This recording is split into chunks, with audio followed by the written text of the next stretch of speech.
Hello, I am Sergeant First Class Kenneth Rose. Welcome to Shooter's Corner.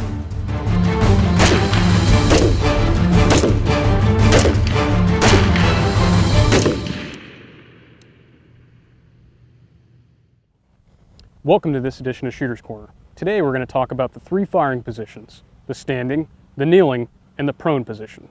First, let's talk over the standing. Whenever coaching a position, I like to start with the feet and work my way up to the head.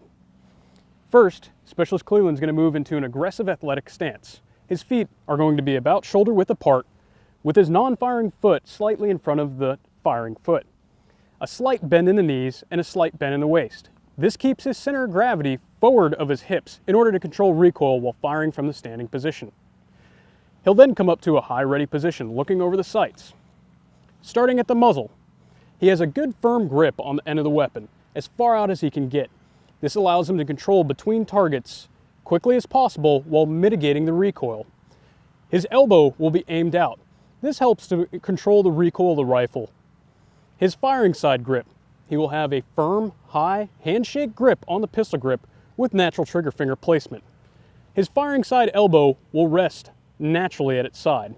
The buttstock will have a deep seat in the shoulder pocket. His head will rest naturally on the buttstock in order to see through the sights. He'll allow the weight of his head to rest on the buttstock and act as a third hand to help control recoil. From this position, he can engage targets or, if necessary, move into another position. Next, I'd like to talk about the kneeling firing position. If Specialist Cleveland can find cover or he needs to move quickly, he can move into another firing position. Let's go ahead and move into the kneeling firing position. To do this, he's going to take his non-firing foot and take one big step forward, allowing his firing foot to drop to the ground, placing the knee on the ground. From here, he will move his elbow forward of his firing knee and gain the kneeling firing position. Let's talk about the fine points of the kneeling firing position. The shooter gets into a kneeling firing position because it adds stability and it reduces his target profile. When coaching the kneeling position, I like to start at the muzzle and work back to the heels. As we go through, we'll talk about some of the common errors we see. First, his non-firing hand will be extended as far out as possible on the handguard. The weapon will lay naturally over his non-firing elbow and as close as possible. We want as much skeletal support underneath the weapon system as possible. His elbow will be either in front or behind his knee. We'll never have bone-to-bone contact as it tends to roll around. Once again, we want to get as much skeletal support underneath the weapon system as possible. We can do this by putting the non-firing knee directly underneath the weapon. Commonly, we see people that like to shoot off the center of the body. This reduces stability. Once again, move the weapon directly over the knee.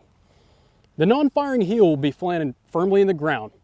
If you'd like to achieve a more stable position, you can do this by turning the non-firing foot slightly inward and achieving tendon lockout. Moving back to the shooter's head. The shooter's head will lay naturally on the buttstock. This allows him to achieve consistent sight picture, and his head will also act as a third hand to help support the weapon during recoil. The buttstock will be planted firmly into the shoulder pocket. The firing side grip will be placed high with a firm handshake grip with natural trigger finger placement. Moving back to the heel. There are two positions the heel can be planted in. He can either keep his toes planted in the ground and sit on the heel, or he can roll his heel outward and sit on it. This adds greater stability, however, it's slower to get out of this position and move. Lastly, I'd like to talk about natural point of aim. This is a great position to teach it in, as it's crucial to getting consistent hits on target. I like to teach natural point of aim by talking about the little green army men.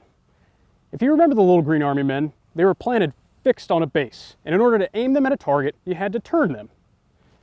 By doing this, it reduces muscle tension in the shooter's position, ensuring that after recoil, the weapon comes onto target the same way every time. If my shooter would like to turn to another target, he's going to pick up his entire base and shift his body. Cleveland, shift to the next target on the left. Cleveland, shift back to the right. As you can see, he moves his entire base, not just the weapon.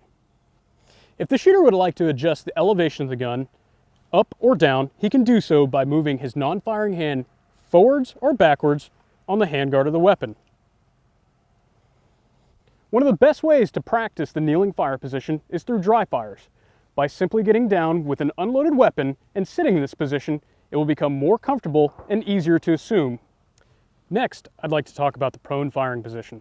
This is the most stable position and the safest position as it reduces the shooter's target profile to its lowest place. We like to teach getting into the prone position from the standing. We use the pin, post, and sprawl method. First, he's going to take his non-firing hand, extending it out. His firing hand will remain safely on the grip by bending at the knees and placing his non-firing hand on the ground and then shooting his feet back, almost like a burpee. He's now going to lower his body into a prone firing position. I like to start teaching the prone at the muzzle and working my way back to the feet. First, his hand is extended as far out as possible on the handguard. A firm grip will allow him to control recoil. The weapon is straight up and down. Some shooters have a tendency to cant their weapon. As a coach, I ensure that the front sight post is directly up and down and perpendicular with the environment. Moving back, his non-firing elbow is placed on the ground. The magazine. This is a common misconception, and we hear it a lot, that the magazine can't be placed on the ground. Well, it can, and it's a great way to increase support while firing from this position. Malfunctions caused by magazines are simply because the magazines are bad, not by placing them on the ground. His firing side hand is once again placed firmly with a firm handshake grip high on the pistol grip, allowing his trigger finger to rest naturally across the trigger. His firing side elbow is also placed on the ground. His head rests naturally on the buttstock, allowing him to get consistent sight picture and control recoil while firing. The buttstock is placed firmly in the shoulder pocket created when he gets into the prone position. There are two leg positions that can be shot while in the prone. First is the bent leg. To get into the bent leg prone position, the shooter will take his firing side leg, cocking his knee up towards his body.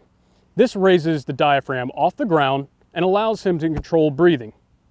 If he needs a lower target profile, he can go to the flat heel prone.